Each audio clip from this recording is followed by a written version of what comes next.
Hello दोस्तों, आज हम लोग देखने वाले हैं नालंदा ज़िला के बारे में। किसके बारे में? नालंदा ज़िला के बारे में। चलिए देखते हैं नालंदा ज़िला या नालंदा जनपद। देखते हैं हम लोग मुख्यालय। इसका मुख्यालय कहाँ है? बिहार शरीफ। क्या मुख्यालय? बिहार शरीफ है। और ये किस प्रमंडल पड़ता है? पटना में पड़ता है, याद रखिएगा।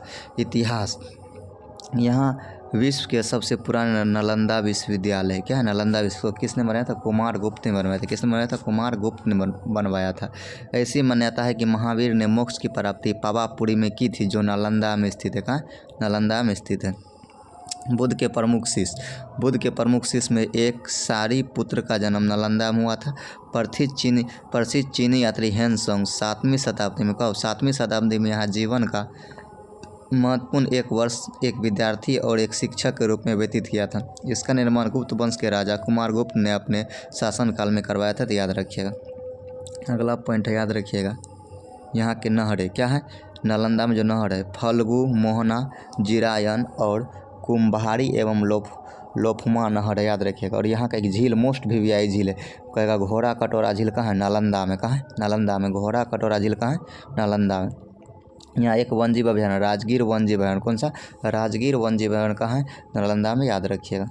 अगला क्वेश्चन, अगला पॉइंट है इसमें नालंदा से, याद रखिएगा। नालंदा में डायरेक्ट उतना कुछ खास है नहीं, लेकिन जो इम्पोर्टेंट है उसको हम लोग को देखते निकल जाना। अगला अगर शैक्षणिक संस्थान, नव नालंदा विहार। क्या है? नव नालंदा महाविहार कहाँ है? नालंदा में, याद रखिएगा। नालंदा विश्वविद्यालय भी नालंदा में। देखिए लिए हेनसोंग मेमोरियल हॉल, तो याद रखिए हेनसोंग आया था नालंदा, तो इसलिए हेनसोंग मेमोरियल कहाँ है? नालंदा में। नालंदा पुरातात्विक संग्रहालय कहाँ है? नालंदा में।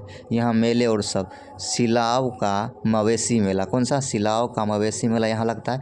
राजगीर का मकर मेला यहाँ लगता है। राजगीर का मलमास मेला यहाँ लगता है, याद रखिए। अगला है दार्शनिक एवं धार्मिक स्थल। दार्शनिक एवं धार्मिक स्थल, तो याद रखिएगा यहाँ कला बुद्ध मंदिर है। कौन सा है? कला बुद्ध मंदिर यहीं है। पावापुरी जल मंदिर यहीं है। पावापुरी जल मंदिर। अशोक स्तूप राजगीर में है, याद रखिएगा। सूर्य मंदिर भी यहाँ एक है। मखदूम शाह शरीफ उद्दीन मस्जिद भी है यहाँ, याद रखिएगा। जैन मंदिर भी है। थाई मंदिर भी है। पोंडू पोखर भी है। विश्व शांति स्तूप कई बार एग्जाम में आया हुआ, याद रखिएगा। पूछेगा विश्व शांति स्तूप किसके सहयोग से बना? जापानी के सहयोग से। किसके? जापानी के सहयोग से। विरायतन मंदिर भी यहीं है। वेणु वन भी है। ब्रह्मा कुंड भी है। क्या? ब्रह्मा कुंड भी। जरासंध का अखाड़ा भी है। गिरिधकूट भी है पहाड़ी।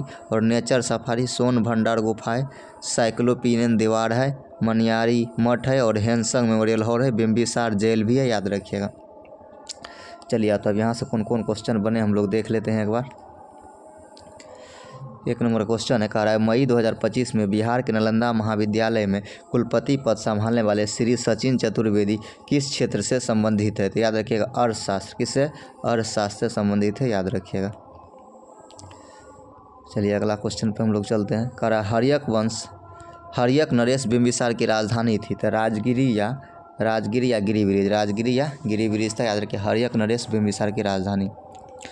अगला क्वेश्चन, मगध का प्राचीन मगध राज्य की प्रथम राजधानी कौन सा शहर था? तो याद रखिएगा राजगीर था। कौन था? राजगीर या राजगिरी था, याद रखिए। प्राचीन मगध का। अगला क्वेश्चन, कह रहा है नव निर्मित नालंदा महाविद्यालय के विजिटर कौन बनाए गए थे? तो याद रखिएगा APJ अब्दुल कलाम। कौन बनाए गए थे? APJ अब्दुल कलाम, याद रखिए। नालंदा विश्वविद्यालय को पुनः कब चालू किया गया? 2014 में, याद रखिए। 71वीं BPSC में क्वेश्चन आया हुआ है। अगला क्वेश्चन, नव नालंदा महाविहार किसके लिए विख्यात है? तो याद रखिएगा पाली अनुसंधान संस्थान के लिए। किसके लिए? पाली अनुसंधान संस्थान के लिए, याद रखिएगा। अगला क्वेश्चन कर रहा है किस नगर में जापानियों ने, आ गया जापानियों ने, विश्व शांति स्तूप का निर्माण करा? राजगीर में। किसने, कहाँ कराया था? राजगीर में, याद रखिएगा। अगला क्वेश्चन है विश्व का सबसे ऊंचा कहा जाने वाला विश्व शांति स्तूप कहाँ है? तो याद रखिएगा राजगीर में। कहाँ है? राजगीर में, याद रखिएगा। किसने बनाया था? जापानियों ने बनाया था, याद रखिएगा। अगला क्वेश्चन है बिहार के किस पर्यटन केंद्र पर गर्म जल के अनेक स्रोत है? याद रखिए राजगीर में। कहाँ है? राजगीर में। अगला क्वेश्चन कर रहा है बिहार का कौन सा शहर 5 पहाड़ियों से घिरा हुआ है? तो याद रखिएगा ये राजगीर है। कौन है? राजगीर। इनमें से कोई नहीं आंसर हो जाएगा, याद रखिएगा। BPSC में आया हुआ क्वेश्चन। और कौन कौन पहाड़ी, चलिए हम लोग नाम देख लेते हैं। राजगीर की पहाड़ियाँ विश्व में प्रसिद्ध है। राजगीर की 5 पहाड़ियाँ हैं। विपुलगिरी की पहाड़ी, रत्नागिरी की पहाड़ी, उदयगिरी की पहाड़ी, स्वर्णगिरी और वैभवगिरी की पहाड़ी, याद रखिएगा।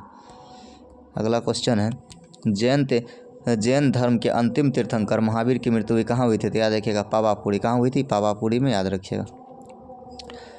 कह रहा है कश्मीर घाटी के अंतिम मुस्लिम शासक यूसुफ शाह। कौन? यूसुफ शाह चक, जिन्हें मुगल सम्राट अकबर द्वारा बिहार के निर्वासित किया गया था, वो दफन है। तो याद रखिएगा ये कहाँ है? नालंदा में। कहाँ है? नालंदा में, याद रखिए। कश्मीर घाटी के अंतिम मुस्लिम शासक यूसुफ शाह चक, जिन्हें मुगल सम्राट अकबर द्वारा बिहार में निर्वासित किया गया था, वो कहाँ दफन किया? नालंदा में। कहाँ है? नालंदा में, याद रखिएगा। कश्मीर के अंतिम मुस्लिम शासक यूसुफ शाह चक्र, जिसने 1579 से 86 तक शासन किया था, जो बिहार के नालंदा जिले में बिस्व गांव में दफनाया गया था, याद रखिएगा। अगला क्वेश्चन है, चलिए तो हम लोग नालंदा को देख लिए, ठीक है। तो अगर आप लोग को वीडियो अच्छा लगे तो लाइक, सब्सक्राइब एवं कमेंट जरूर करें।